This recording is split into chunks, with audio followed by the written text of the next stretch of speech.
किसी भी housing society का जो मूल विचार होता है वो क्या होता है? एक समुदाय है ना, साझा जिम्मेदारियां और आपसी सहयोग। एक ऐसी जगह जहां लोग मतलब मिलकर एक बेहतर माहौल बनाते हैं। लेकिन दिल्ली की सैकड़ों कोऑपरेटिव हाउसिंग सोसाइटियों में जो लाखों लोग रह रहे हैं, उनके लिए ये आदर्श, ये बातें हकीकत से कोसों दूर हैं। वहां का सच कुछ और ही है। अपराध, भ्रष्टाचार और उत्पीड़न का एक ऐसा जाल जो बाहर से शायद दिखाई भी नहीं देता। आज हम आरएमएन न्यूज की एक बहुत ही, कह सकते हैं, विस्फोटक खोजी रिपोर्ट पर बात करने वाले हैं।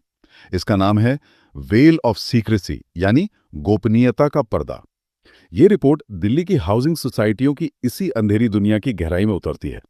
आज हम इसकी परतें उधेड़ेंगे और ये समझने की कोशिश करेंगे कि क्या ये सिर्फ कुछ लोगों की लापरवाही है, या फिर एक सोची समझी साजिश है जिसके तहत पर्दे के पीछे करोड़ों का खेल चल रहा है। देखिए, ये कोई लापरवाही या चूक तो बिल्कुल नहीं है। रिपोर्ट का जो केंद्रीय तर्क है वो यही है कि सोसाइटियों में पारदर्शिता की जो कमी है वो कोई गलती नहीं, बल्कि एक जानबूझकर अपनाई गई रणनीति है। मैनेजमेंट कमिटीज मतलब एमसीज का अनिवार्य वेबसाइटों को न बनाना असल में अपने काले कारनामों को छिपाने का एक बहुत कारगर हथियार है। और सबसे चिंता की बात यह है कि इस काम में उन्हें एक भ्रष्ट सरकारी तंत्र का पूरा पूरा साथ मिल रहा है।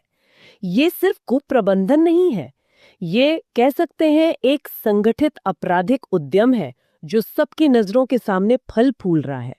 एक संगठित उद्यम, मतलब एक जानबूझकर रचा गया जाल है। चलिए यहीं से शुरू करते हैं। आपने कहा अनिवार्य वेबसाइट। ये सुनने में तो एक बहुत ही सीधा साधा नियम लगता है। ये आदेश आखिर है क्या और इतना जरूरी क्यों हो गया? ये दिल्ली सरकार के रजिस्ट्रार कोऑपरेटिव सोसाइटीज यानी आरसीएस कार्यालय का एक बिल्कुल स्पष्ट और कानूनी रूप से बाध्यकारी निर्देश है। और ये कोई नया नियम भी नहीं है, ये 2015 से लागू है। 2015 से मतलब लगभग एक दशक होने को आया। जी हाँ, बिल्कुल। और इसके तहत दिल्ली की हर एक हाउसिंग सोसाइटी के लिए एक वेबसाइट बनाना और उसे लगातार अपडेट करते रहना, ये कंपलसरी है। अच्छा, और इस वेबसाइट पर किस तरह की जानकारी होनी चाहिए? क्या सिर्फ मतलब मैनेजमेंट कमेटी के सदस्यों के नाम और फोन नंबर? नहीं नहीं, बिल्कुल नहीं। रिपोर्ट में इसकी पूरी लिस्ट दी गई है और ये बहुत बहुत व्यापक है। सोचिए, इसमें सोसाइटी के सभी सदस्यों की पूरी जानकारी होनी चाहिए। ठीक है। फिर हर एक वित्तीय लेन देन का पूरा रिकॉर्ड, जिसमें खरीद के बिल और वाउचर तक शामिल हों। अरे वाह, हर एक बिल और वाउचर! ये तो जबरदस्त पारदर्शिता हुई। इसके बाद तो कोई एक रुपया भी इधर उधर नहीं कर सकता। और क्या क्या? बिल्कुल, इरादा यही था। इसके अलावा सोसाइटी ने जितने भी कॉन्ट्रैक्ट्स दिए हैं, चाहे वो सिक्योरिटी का हो, सफाई का हो, उन सब की पूरी जानकारी।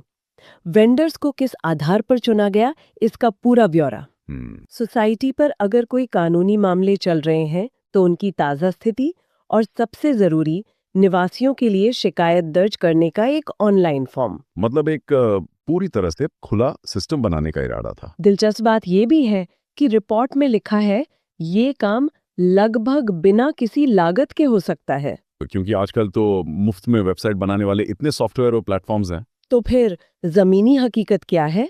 अगर पैसा नहीं लग रहा तो फिर दिक्कत कहाँ है? हकीकत चौंकाने वाली है। और यहीं से इस पूरे खेल का पर्दाफाश होता है। रिपोर्ट का अनुमान है कि दिल्ली की केवल 5% सोसाइटियों की ही कोई वेबसाइट है। एक मिनट, क्या कहा आपने? सिर्फ सिर्फ 5%? जी हाँ, सिर्फ 5%। मतलब 95% सोसाइटियां सीधे सीधे खुलेआम कानून तोड़ रही हैं और किसी को कोई फर्क नहीं पड़ रहा। ये तो अविश्वसनीय है। बिल्कुल। और उन 5% में से भी ज्यादातर वेबसाइटें या तो पुरानी है, आउटडेटेड, या उन पर कोई जरूरी जानकारी ही नहीं है, तो वो एक तरह से बेकार है। इसीलिए रिपोर्ट इसे सिर्फ एक लापरवाही या नियम का उल्लंघन नहीं कहती, तो क्या कहती है? वो इसे एक आपराधिक कृत्य कहती है। रिपोर्ट का तर्क है कि मैनेजमेंट कमेटी के सदस्यों पर दिल्ली सहकारी समिति अधिनियम यानी डीसीएस एक्ट और यहाँ तक कि भारतीय न्याय संहिता के तहत धोखाधड़ी और आपराधिक साजिश के लिए मुकदमा चलाया जाना चाहिए। ठीक है, ये तो साफ हो गया कि नियम तोड़ा जा रहा है और बहुत बड़े पैमाने पर तोड़ा जा रहा है। लेकिन मेरा सवाल अब भी वही है कि इतने बड़े पैमाने पर वे इससे बच कैसे जाते हैं? 95% कोई छोटा आंकड़ा नहीं है। जरूर कोई कोई बहुत बड़ी ताकत उन्हें बचा रही होगी। और यहीं पर रिपोर्ट उस गहरे गठजोड़ का खुलासा करती है ये सिर्फ मैनेजमेंट कमेटियों की मनमानी नहीं है। रिपोर्ट के शब्दों में वे और सरकारी अधिकारी हाथ में हाथ डालकर काम करते हैं। अच्छा। और इसकी शुरुआत होती है आरसीएस कार्यालय से, जिसे रिपोर्ट ने भारत के सबसे भ्रष्ट विभागों में से एक बताया है। रुकिए, आरसीएस, ये तो वही दफ्तर है ना जिसने ये वेबसाइट बनाने का आदेश दिया था? जी हाँ, मतलब जो रेगुलेटर है वही इस खेल में शामिल है? ठीक समझे आप। आरोप यही है कि आरसीएस के अधिकारी इन मैनेजमेंट कमेटियों से मोटी रिश्वत लेते हैं और बदले में उनकी इस गैर अनुपालन को पूरी तरह से नजरअंदाज कर देते हैं। शिकायतें आती हैं पर वो फाइलों में दबकर रह जाती हैं या एक दिखावे की जांच के बाद बंद कर दी जाती हैं। तो ये तो सिर्फ एक विभाग की बात हुई।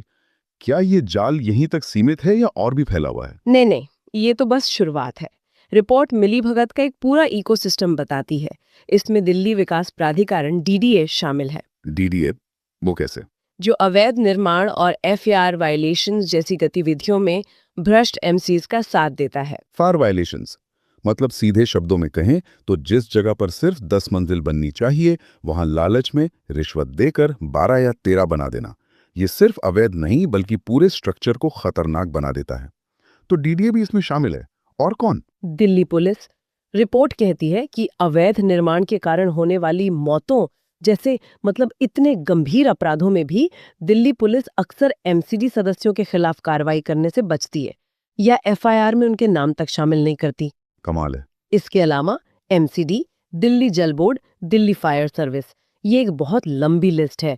रिपोर्ट ये भी आरोप लगाती है कि इन विभागों द्वारा जो रिश्वत वसूली जाती है उसका एक हिस्सा कथित तौर पर सत्ताधारी राजनेताओं तक भी पहुंचता है। बाप रे, ये तो एक ऐसा सुरक्षा कवच बन गया है जिसे तोड़ना लगभग नामुमकिन लगता है।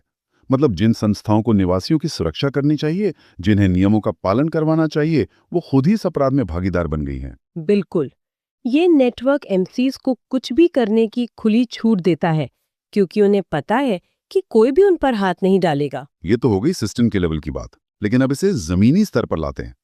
कोई आम इंसान जो इन सोसाइटियों में रह रहा है, उसकी रोजमर्रा की जिंदगी पर इस पूरे गोरख धंधे का क्या असर पड़ता है? इस गोपनीयता के पर्दे के पीछे उनके साथ क्या होता है? रिपोर्ट इसके परिणामों को 3 बड़ी श्रेणियों में बांटती है और तीनों ही बहुत गंभीर है। पहला है सीधा सीधा वित्तीय अपराध। जब कोई पारदर्शिता नहीं है, कोई हिसाब किताब नहीं है, तो एमसीज के लिए निवासियों के पैसे का गबन करना बहुत आसान हो जाता है। किस तरह के गबन? क्या कोई उदाहरण है रिपोर्ट में? हाँ, कई हैं। जैसे एक ही पार्किंग स्लॉट को रिश्वत के बदले कई लोगों को बेच देना, अच्छा। या फिर सोसाइटी में काम करने वाले प्लम्बर और इलेक्ट्रिशियन से कमीशन लेना, जो फिर निवासियों से छोटी छोटी मरम्मत के लिए भी मनमाने पैसे वसूलते हैं। ये छोटी छोटी चोरियों से लेकर करोड़ों के घोटाले तक जाता है और ये सब निवासियों की जेब से जाता है। ठीक है, ये तो हुआ पैसों का मामला। दूसरी श्रेणी क्या है? दूसरी श्रेणी और भी ज्यादा खतरनाक है, अवैध निर्माण। रिपोर्ट में फ्लोर एरिया रेशो यानी एफएआर निर्माण को एमसीएस द्वारा चलाए जाने वाला एक बड़ा जबरन वसूली रैकेट बताया गया है। जबरन वसूली रैकेट? जी, इसमें बिल्डरों के साथ मिलकर अवैध मंजिलें बनाई जाती हैं। इसका नतीजा ये होता है कि हजारों निवासी, जिनमें बच्चे और बुजुर्ग भी शामिल हैं, महीनों तक धूल, मिट्टी और कान फाड़ देने वाले शोर के बीच रहने को मजबूर होते हैं। और जैसा आपने पहले कहा, ये इमारतों की सुरक्षा से भी खिलवाड़ है, जो अक्सर गंभीर हादसों और मौतों का कारण बनता है। और तीसरा है सत्ता का दुरुपयोग और मानवाधिकारों का उल्लंघन। जब कोई जवाबदेही नहीं होती तो वही लोग धोखाधड़ी वाले चुनावों के जरिए दशकों तक सत्ता में बने रहते हैं। और अगर कोई निवासी सवाल उठाने की हिम्मत करता है तो उसे डराया धमकाया जाता है। रिपोर्ट में अवैध निगरानी, जरूरी सेवाओं को रोकने और यहाँ तक कि खूंखार कुत्तों को पालतू जानवरों के रूप में इस्तेमाल करके असहमति जताने वालों को परेशान करने जैसी बातों का भी जिक्र है। क्या? कुत्तों का इस्तेमाल? जी, रिपोर्ट एक जगह कहती है कि इन हरकतों से आवासीय इमारतें युद्धग्रस्त क्षेत्र जैसी बन जाती हैं। ये सुनने में बहुत भारी लगता है। युद्धग्रस्त क्षेत्र। हम किसी के घर की बात कर रहे हैं, किसी जंग के मैदान की नहीं। ये वाकई एक तस्वीर पेश करता है कि ये जगह कितनी नारकीय बन चुकी होंगी। बिल्कुल, ये एक तरह का मानसिक और शारीरिक उत्पीड़न है जो लोगों को चुप रहने पर मजबूर कर देता है। ये एक बहुत ही निराशाजनक तस्वीर है। लेकिन शिकायतों के लिए कोई आधिकारिक रास्ता तो होगा। जब निवासी इस सब के खिलाफ लड़ने की कोशिश करते हैं तो क्या होता है? कोई तो उनकी सुनता होगा। ये एक बहुत ही अहम सवाल है और रिपोर्ट का जवाब बहुत साफ है। पूरा सिस्टम टूट चुका है, कोई सुनवाई नहीं है। जैसा हमने पहले बात की, अगर आप आरसीएस के पास जाते हैं तो वहां जांच सिर्फ एक दिखावा होती है। रिश्वत दी जाती है और मामला बंद। और अदालतें, न्यायपालिका का क्या? रिपोर्ट के अनुसार अदालतें पहले से ही मुकदमों के बोझ तले दबी हुई हैं और अक्षम है। एक केस का फैसला आने में सालों, कभी कभी तो दशकों लग जाते हैं। तब तक या तो पीड़ित हार मान लेता है या फिर भ्रष्ट एमसी सदस्य सारे सबूत मिटा चुके होते हैं। आजकल तो ऑनलाइन शिकायत पोर्टल भी हैं, जैसे दिल्ली सरकार का पीजीएमएस। उनका क्या होता है? क्या वो काम करते हैं? रिपोर्ट उन्हें भी बेअसर बताती है, क्योंकि अंत में आपकी ऑनलाइन शिकायत घूम फिरकर उसी भ्रष्ट अधिकारी के पास पहुंचती है जो खुद समस्या का हिस्सा है। मतलब जहां से चले थे वहीं वापस आ गए। जी, और दिल्ली पुलिस के बारे में तो हम बात कर ही चुके हैं कि वे कैसे गंभीर मामलों में भी कार्रवाई करने में विफल रहते हैं। तो हर दरवाजा बंद है, निवासी चारों तरफ से फंस चुके हैं। इसी संदर्भ में रिपोर्ट में एक नागरिक पहल का जिक्र है, जिसका नाम है क्लीन हाउस सेवा। ये क्या है? क्या ये कोई उम्मीद की किरण है? इसे समाचार सेवा यानी आरएमएन न्यूज द्वारा ही संचालित एक सामुदायिक अदालत के रूप में बताया गया है। लेकिन ये समझना बहुत जरूरी है कि ये कोई कानूनी या सरकारी संस्था नहीं है। अच्छा। रिपोर्ट इस बात को साफ करती है कि ये सेवा केवल एक पत्रकारिता का प्रयास है। इसका मकसद उन मामलों को सार्वजनिक करना है जहां आधिकारिक तंत्र पूरी तरह से विफल हो गया है। ताकि एक तरह का सार्वजनिक दबाव बनाया जा सके। जी, सार्वजनिक दबाव बनाया जा सके और जागरूकता फैलाई जा सके। ये सिस्टम का विकल्प नहीं, बल्कि सिस्टम की विफलता को उजागर करने का एक तरीका है। तो कुल मिलाकर ये रिपोर्ट एक प्रणालीगत विफलता की कहानी बताती है। ये कुछ बुरे लोगों या कुछ भ्रष्ट अधिकारियों की बात नहीं है, बल्कि ये भ्रष्टाचार का एक पूरा का पूरा पारिस्थितिकी तंत्र है, एक इकोसिस्टम है, जहां पारदर्शिता के एक सरल से उपकरण, एक वेबसाइट को जानबूझकर नजरअंदाज किया जाता है ताकि अपराध और लूट का ये पूरा कारोबार फलता फूलता रहे। बिल्कुल, रिपोर्ट इसे एक बड़े मुद्दे से जोड़ती है और दिल्ली को भारत की भ्रष्टाचार राजधानी कहती है। ये न्यायिक और प्रणालीगत भ्रष्टाचार पर अन्य रिपोर्टों का भी हवाला देती है। इसका निष्कर्ष यही है कि मौजूदा तंत्र जो नागरिकों की रक्षा के लिए बनाए गए थे, वे पूरी तरह से और शायद जानबूझकर विफल हो चुके हैं। तो फिर समाधान क्या है? अगर सब कुछ फेल हो चुका है तो क्या रिपोर्ट कोई रास्ता सुझाती है? इस जाल को तोड़ा कैसे जाए? रिपोर्ट कुछ बहुत ही बड़े और कह सकते हैं कठोर सुधारों की मांग के साथ खत्म होती है। पहली मांग है कि वेबसाइट न बनाने वाले सभी एमसी सदस्यों पर तुरंत आपराधिक मुकदमा चलाया जाए। ठीक है। दूसरी, आरसीएस कार्यालय का पूरी तरह से पुनर्गठन किया जाए, उसे भ्रष्ट अधिकारियों से मुक्त किया जाए। और एक मांग तो काफी चौंकाने वाली है। क्या है वो? रिपोर्ट इन भ्रष्ट सरकारी अधिकारियों और एमसी सदस्यों के लिए एक अलग जेल बनाने की मांग करती है। एक अलग जेल? ये तो बहुत ही एक तरह से एक्सट्रीम कदम लगता है, लेकिन शायद इस स्थिति की गंभीरता को भी दर्शाता है कि लेखक ऐसे समाधान के बारे में सोचने पर मजबूर हुए। शायद यही उनका मकसद है।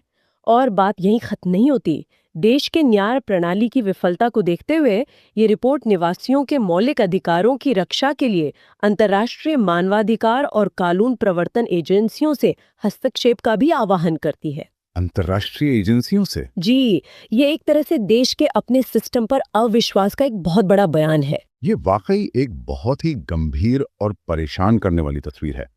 ये रिपोर्ट मुख्य रूप से मैनेजमेंट कमेटियों और सरकारी अधिकारियों की भूमिका पर ध्यान केंद्रित करती है, जो कि सही भी है, लेकिन ये बातचीत मेरे मन में एक सवाल छोड़ जाती है। निवासियों की सामूहिक भूमिका क्या है? एक ऐसे सिस्टम में जो इतना टूट चुका हो, एक समुदाय को अपनी उदासीनता या डर से उभरकर उस पारदर्शिता की मांग करने के लिए क्या करना होगा जिसके वे कानूनी रूप से हकदार हैं?